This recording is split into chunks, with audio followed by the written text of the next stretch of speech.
Luego Jesús salió de Capernaum, descendió a la región de Judea y entró en la zona que está al oriente del río Jordán.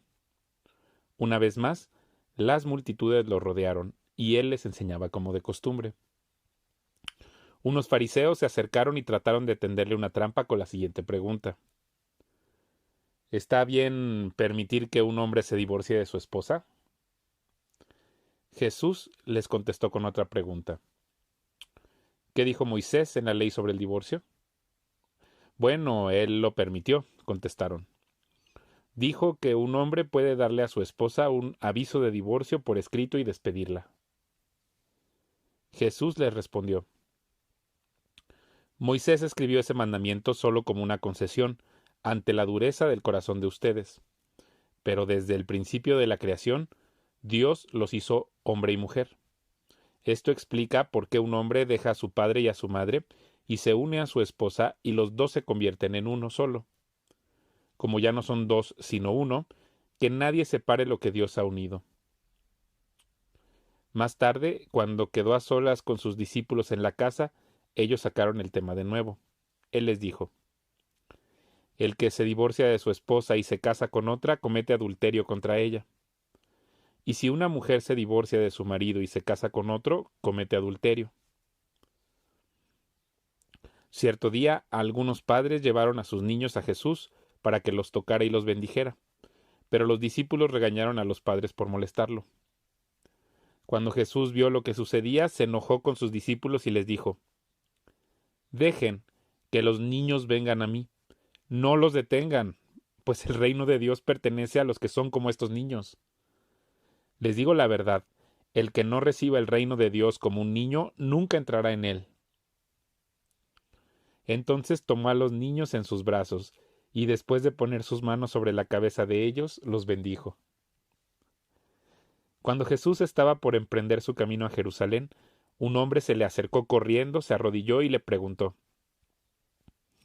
Maestro bueno, ¿qué debo hacer para heredar la vida eterna? ¿Por qué me llamas bueno? Preguntó Jesús. Solo Dios es verdaderamente bueno. Pero para contestar tu pregunta, tú conoces los mandamientos. No asesines, no cometas adulterio, no robes, no des falso testimonio, no estafes a nadie, honra a tu padre y a tu madre. Maestro, respondió el hombre, he obedecido todos esos mandamientos desde que era joven. Jesús miró al hombre y sintió profundo amor por él. Hay una cosa que todavía no has hecho, le dijo. Anda y vende todas tus posesiones y entrega el dinero a los pobres, y tendrás tesoro en el cielo. Después ven y sígueme. Al oír esto, el hombre puso cara larga y se fue triste porque tenía muchas posesiones. Jesús miró a su alrededor y dijo a sus discípulos: Qué difícil es para los ricos entrar en el reino de Dios. Los discípulos quedaron asombrados de sus palabras, pero Jesús volvió a decir: Queridos hijos, es muy difícil entrar en el reino de Dios. De hecho, es más fácil que un camello pase por el ojo de una aguja que un rico entre en el reino de Dios. Los discípulos quedaron atónitos. Entonces, ¿quién podrá ser salvo?, preguntaron. Jesús los miró fijamente y dijo: Humanamente hablando es imposible, pero no para Dios. Con Dios todo es posible. Entonces Pedro comenzó a hablar. Nosotros hemos dejado todo para seguirte, dijo. Así es, respondió Jesús. Y les aseguro que todo el que haya dejado casa, o hermanos, o hermanas, o madre, o padre, o hijos, o bienes por mi causa y por la buena noticia, recibirá ahora a cambio 100 veces más el número de casas, hermanos, hermanas, madres, hijos y bienes junto con persecución, y en el mundo que vendrá esa persona tendrá la vida eterna. Pero muchos que ahora son los más importantes, en ese día serán los menos importantes, y aquellos que ahora parecen menos importantes, en ese día serán los más importantes. Subían rumbo a Jerusalén, y Jesús caminaba delante de ellos. Los discípulos estaban llenos de asombro y la gente que lo seguía abrumada de temor. Jesús tomó a los 12 discípulos aparte y una vez más comenzó a describir todo lo que estaba por sucederle. «Escuchen», les dijo. «Subimos a Jerusalén, donde el Hijo del Hombre será traicionado y entregado a los principales sacerdotes y a los maestros de la ley religiosa. Lo condenarán a muerte y lo entregarán a los romanos. Se burlarán de él, lo escupirán, lo azotarán con un látigo y lo matarán, pero después de 3 días resucitará». Entonces Santiago y Juan, hijos de Zebedeo, se le acercaron y dijeron: «Maestro, queremos que nos hagas un favor». «¿Cuál es la petición?», preguntó él. Ellos contestaron: «Cuando te sientes en tu trono glorioso, nosotros queremos sentarnos en lugares de honor a tu lado, uno a tu derecha y el otro a tu izquierda». Jesús les dijo: «No saben lo que piden. ¿Acaso pueden beber de la copa amarga de sufrimiento que yo estoy a punto de beber? ¿Acaso pueden ser bautizados con el bautismo de sufrimiento con el cual yo tengo que ser bautizado?». «Claro que sí», contestaron ellos, «podemos». Entonces Jesús les dijo: «Es cierto, beberán de mi copa amarga y serán bautizados con mi bautismo de sufrimiento. Pero no me corresponde a mí decir quién se sentará a mi derecha o a mi izquierda. Dios preparó esos lugares para quienes Él ha escogido». Cuando los otros 10 discípulos oyeron lo que Santiago y Juan habían pedido, se indignaron. Así que Jesús los reunió a todos y les dijo: «Ustedes saben que los gobernantes de este mundo tratan a su pueblo con prepotencia, y los funcionarios hacen alarde de su autoridad frente a los súbditos. Pero entre ustedes será diferente. El que quiera ser líder entre ustedes deberá ser sirviente, y el que quiera ser el primero entre ustedes deberá ser esclavo de los demás. Pues ni aun el Hijo del Hombre vino para que le sirvan, sino para servir a otros y para dar su vida en rescate por muchos». Después llegaron a Jericó, y mientras Jesús y sus discípulos salían de la ciudad, una gran multitud los siguió. Un mendigo ciego llamado Bartimeo, hijo de Timeo, estaba sentado junto al camino. Cuando Bartimeo oyó que Jesús de Nazaret estaba cerca, comenzó a gritar: «Jesús, hijo de David, ten compasión de mí». «Cállate», muchos le gritaban, pero él gritó aún más fuerte: «Hijo de David, ten compasión de mí». Cuando Jesús lo oyó, se detuvo y dijo: «Díganle que se acerque». Así que llamaron al ciego. «Anímate», le dijeron, «vamos, él te llama». Bartimeo echó a un lado su abrigo, se levantó de un salto y se acercó a Jesús. «¿Qué quieres que haga por ti?», preguntó Jesús. «Mi rabí», dijo el hombre ciego, «quiero ver». Y Jesús le dijo: «Puedes irte, pues tu fe te ha sanado». Al instante el hombre pudo ver y siguió a Jesús por el camino. Mientras Jesús y los discípulos se acercaban a Jerusalén, llegaron a las ciudades de Bet-Fagé y Betania, en el monte de los Olivos. Jesús mandó a 2 de ellos que se adelantaran. «Vayan a la aldea que está ahí», les dijo. «En cuanto entren, verán un burrito atado que nadie ha montado jamás. Desátenlo y tráiganlo aquí. Si alguien les pregunta qué están haciendo, simplemente digan: el Señor lo necesita y Él lo devolverá pronto». Los 2 discípulos salieron y encontraron el burrito en la calle, atado frente a la puerta principal. Mientras lo desataban, algunos que estaban ahí les preguntaron: «¿Qué están haciendo? ¿Por qué desatan ese burrito?». Ellos contestaron lo que Jesús había dicho y se les dio permiso para llevarlo. Así que llevaron el burrito a Jesús y pusieron sus prendas encima y él se sentó ahí. Muchos de la multitud tendían sus prendas sobre el camino delante de él y otros extendían ramas frondosas que habían cortado en los campos. Jesús estaba en el centro de la procesión y la gente que lo rodeaba gritaba: «Alaben a Dios, bendiciones al que viene en el nombre del Señor, bendiciones al reino que viene, el reino de nuestro antepasado David. Alaben a Dios en el cielo más alto». Así Jesús llegó a Jerusalén y entró en el templo. Después de mirar todo detenidamente a su alrededor, salió porque ya era tarde. Después regresó a Betania con los 12 discípulos. A la mañana siguiente, cuando salían de Betania, Jesús tuvo hambre. Vio que a cierta distancia había una higuera frondosa, así que se acercó para ver si encontraba higos, pero solo tenía hojas porque aún no había comenzado la temporada de los higos. Entonces Jesús dijo al árbol: que nadie jamás vuelva a comer tu fruto. Y los discípulos lo oyeron. Cuando llegaron de nuevo a Jerusalén, Jesús entró en el templo y comenzó a echar a los que compraban y vendían animales para los sacrificios. Volcó las mesas de los cambistas y las sillas de los que vendían palomas, y les prohibió a todos que usaran el templo como un mercado. Les dijo: Las Escrituras declaran: mi templo será llamado casa de oración para todas las naciones, pero ustedes lo han convertido en una cueva de ladrones. Cuando los principales sacerdotes y los maestros de la ley religiosa oyeron lo que Jesús había hecho, comenzaron a planificar cómo matarlo, pero tenían miedo de Jesús, porque la gente estaba asombrada de su enseñanza. Esa tarde Jesús y los discípulos salieron de la ciudad. A la mañana siguiente, al pasar junto a la higuera que él había maldecido, los discípulos notaron que se había marchitado desde la raíz. Pedro recordó lo que Jesús había dicho al árbol el día anterior y exclamó: Mira, Rabí, la higuera que maldijiste se marchitó y murió. Entonces Jesús dijo a los discípulos: Tengan fe en Dios. Les digo la verdad, ustedes pueden decir a esta montaña: levántate y échate al mar, y sucederá.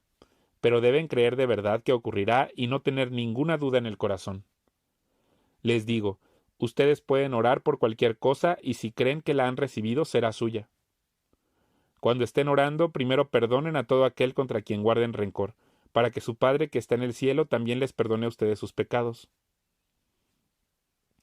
Nuevamente entraron en Jerusalén.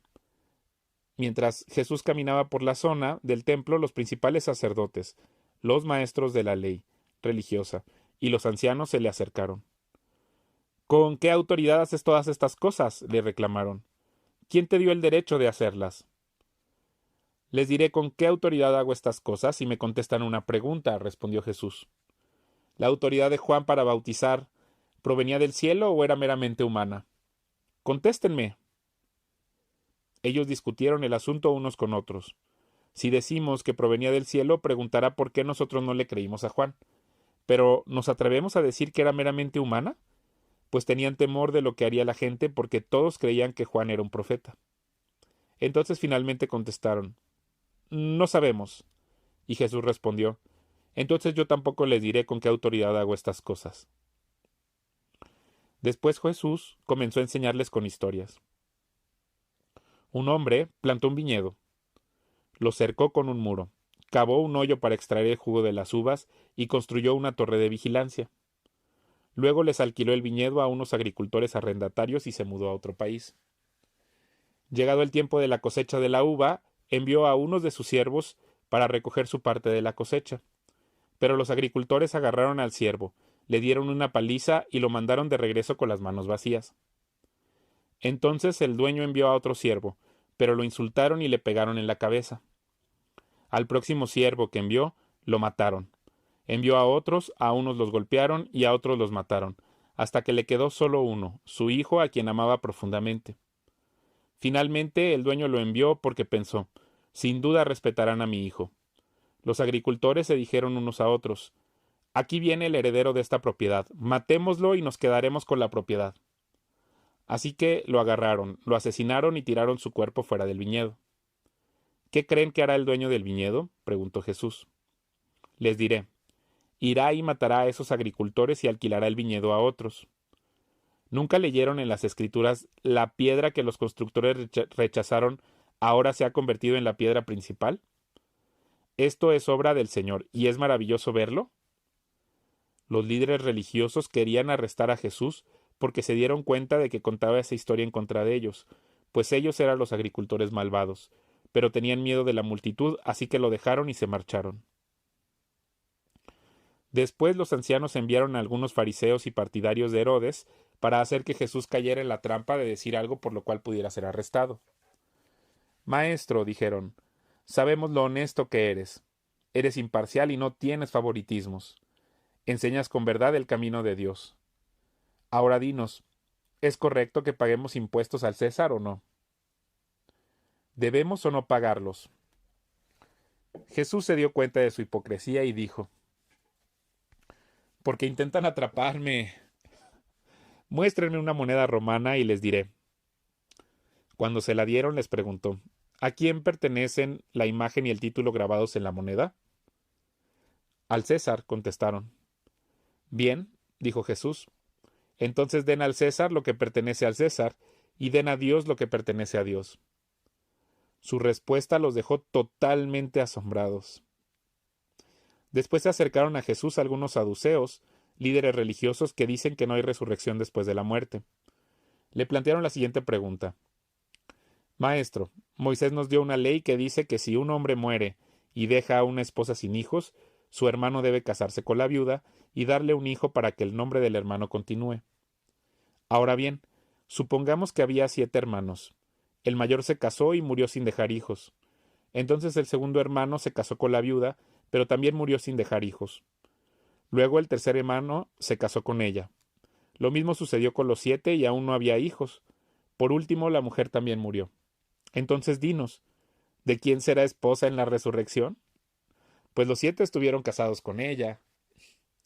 Jesús contestó, el error de ustedes es que no conocen las Escrituras y no conocen el poder de Dios. Pues, cuando los muertos resuciten, no se casarán ni se entregarán en matrimonio. En este sentido, serán como los ángeles del cielo. Ahora bien, en cuanto a si los muertos resucitarán, ¿nunca han leído acerca de esto en los escritos de Moisés, en la historia de la zarza que ardía? Mucho después de que Abraham, Isaac y Jacob murieron, Dios le dijo a Moisés, yo soy el Dios de Abraham, el Dios de Isaac y el Dios de Jacob. Por lo tanto, Él es Dios de los que están vivos, no de los muertos. Ustedes han cometido un grave error. Uno de los maestros de la ley religiosa estaba ahí escuchando el debate. Se dio cuenta de que Jesús había contestado bien. Entonces le preguntó, de todos los mandamientos, ¿cuál es el más importante? Jesús contestó, el mandamiento más importante es, escucha, oh Israel, el Señor nuestro Dios es el único Señor. Amarás al Señor tu Dios con todo tu corazón, con toda tu alma, con toda tu mente y con todas tus fuerzas. El segundo es igualmente importante. Amarás a tu prójimo como a ti mismo. Ningún otro mandamiento es más importante que estos. El maestro de la ley religiosa respondió, bien dicho, maestro. Has hablado la verdad al decir que hay solo un Dios y ningún otro. Además, yo sé que es importante amarlo con todo mi corazón y todo mi entendimiento y todas mis fuerzas, y amar a mi prójimo como a mí mismo. Esto es más importante que presentar todas las ofrendas quemadas y sacrificios exigidos en la ley. Al ver cuánto entendía el hombre, Jesús le dijo, no estás lejos del reino de Dios. Y a partir de entonces nadie se atrevió a hacerle más preguntas. Tiempo después, Jesús estaba enseñando al pueblo en el templo y preguntó, ¿por qué afirman los maestros de la ley religiosa que el Mesías es hijo de David? Pues el propio David, mientras hablaba bajo la inspiración del Espíritu Santo, dijo, el Señor le dijo a mi Señor, siéntate en el lugar de honor a mi derecha hasta que humille a tus enemigos y los ponga por debajo de tus pies. Ya que David mismo llamó al Mesías mi Señor, ¿cómo es posible que el Mesías sea su hijo? La gran multitud se deleitaba al escucharlo. Jesús también enseñó, cuídense de los maestros de la ley religiosa, pues les gusta pavonearse en túnicas largas y sueltas y recibir saludos respetuosos cuando caminan por las plazas. Y cómo les encanta ocupar los asientos de honor en las sinagogas y sentarse en la mesa principal en los banquetes. Sin embargo, estafan descaradamente a las viudas para apoderarse de sus propiedades y luego pretenden ser piadosos haciendo largas oraciones en público. Por eso serán castigados con más severidad. Jesús se sentó cerca de la caja de las ofrendas del templo y observó mientras la gente depositaba su dinero. Muchos ricos echaban grandes cantidades. Entonces llegó una viuda pobre y echó 2 monedas pequeñas. Jesús llamó a sus discípulos y les dijo, les digo la verdad, esta viuda pobre ha dado más que todos los demás que ofrendan, pues ellos dieron una mínima parte de lo que les sobraba, pero ella, con lo pobre que es, dio todo lo que tenía para vivir.